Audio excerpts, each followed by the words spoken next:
The subject of today's short video is let people be wrong. This is something that I think that we can all use a reminder of from time to time. For the vast majority of people, one of the most painful experiences is this feeling that we're in the wrong. And that's actually what motivates a lot of unnecessary conflict in the world, both, kind of at interpersonal scale and also on the global scale, which is this need to prove that I'm not wrong. In fact, I'm right, and potentially you're wrong. I'm not wrong, you are. I'm right, you're wrong, okay? So, this is interesting because on the other hand, rather than engage in what is often a fruitless debate that very quickly can escalate to just all-out conflict and aggression, is that there's very little downside to letting people be wrong. There's really two potential outcomes.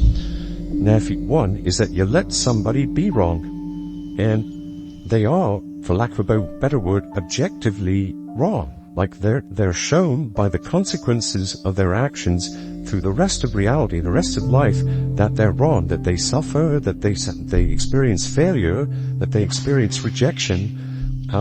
In which case, great, you are vindicated not by the force of your dialogue, but because of the outcome of reality.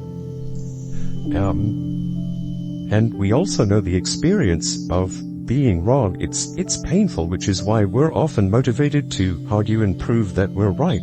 So, on some level, what worse punishment can you inflict on somebody than their wrongness? It's the experience, the state that we often try to squirm as much as we can to avoid in dealing with other people. So let people be wrong. On the other hand, the other possible outcome is that you were wrong about their being wrong, that they went ahead with their lives and they seem to be successful, they seem to be prosperous, there doesn't seem to be any problems.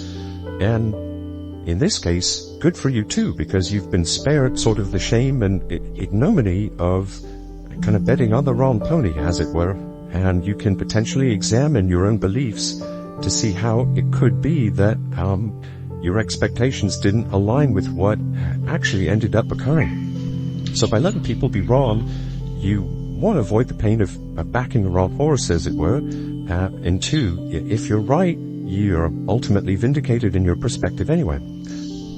So, let people be wrong. If they're wrong, nothing that you can say to a person is really going to dissuade them from their wrongness. Only the experience of their own pain, frustration, and failure will cause them potentially to examine the beliefs that brought them to that point.